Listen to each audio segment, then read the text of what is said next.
On dit après la pluie vient le beau temps. Pour moi, c'est après le beau temps que vient la pluie constamment. Juste quand tu respires, que tu crois que c'est fini, la tempête revient, plus sourde, plus fine, plus infinie. J'avance, même brisée, même sans lumière au bout, parce que tant que je respire, j'abandonne pas, je tiens le coup. Et dis-toi que ces mots-là, plein de gens vont les penser, vont se retrouver, ils vont se dire « Ah ouais, mais moi aussi, j'ai vécu ça ». Un slam pour trouver sa voix, lorsque l'enfance a creusé les silences. Un atelier pour aider ces jeunes éloignés de l'emploi à renouer avec la confiance.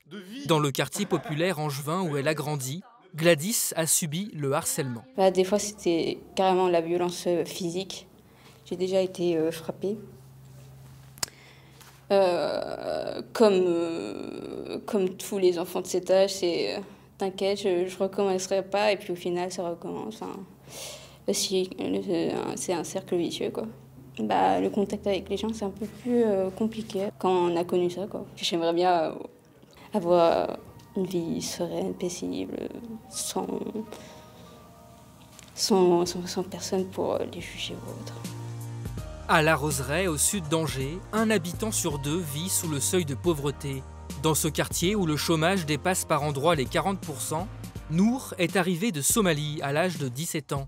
Passionné de football, le jeune homme a rapidement jonglé entre les petits boulots, intérimaire, ouvrier, préparateur de commandes, mais son rêve est ailleurs. Quand tu ne parles pas français, tu n'as pas de diplôme et tu n'as pas le permis, c'est difficile à trouver travail.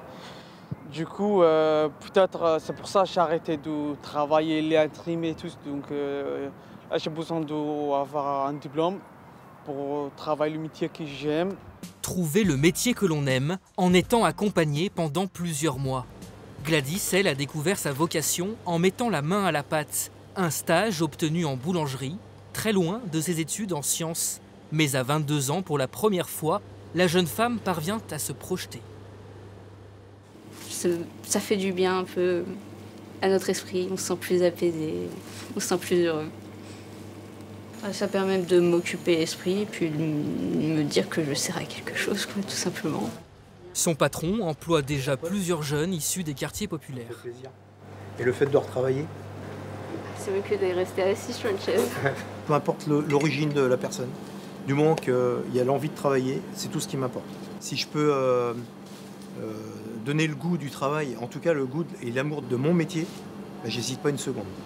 Et si j'ai le retour en face, c'est du bonheur. C'est absolument fabuleux. Comme une passerelle entre les jeunes décrocheurs et les entreprises, ce programme de la Fondation des apprentis d'Auteuil les forme aussi au savoir-être et à la gestion des émotions. Avec à la clé pour Nour, une alternance décrochée dans le commerce. Tu as postulé sur des offres d'emploi et tu es en train de planifier tes projets et de mettre en place un plan d'action. Si tu n'as pas confiance de moi-même, en fait, je ne pourrais rien faire. Mais là, ça va mieux, c'est mieux qu'avant, en fait. Pour moi, mes rêves, c'est être patron, travailler et créer une petite famille et tout. Voilà. Il faut du temps pour redécouvrir ses rêves, justement, s'autoriser à rêver, ça c'est sûr qu'il faut du temps.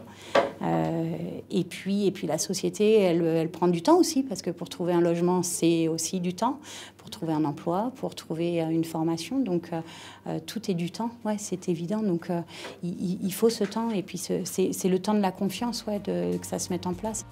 Comme Nour et Gladys, plus de 300 jeunes ont été accompagnés par ce programme angevin depuis 10 ans.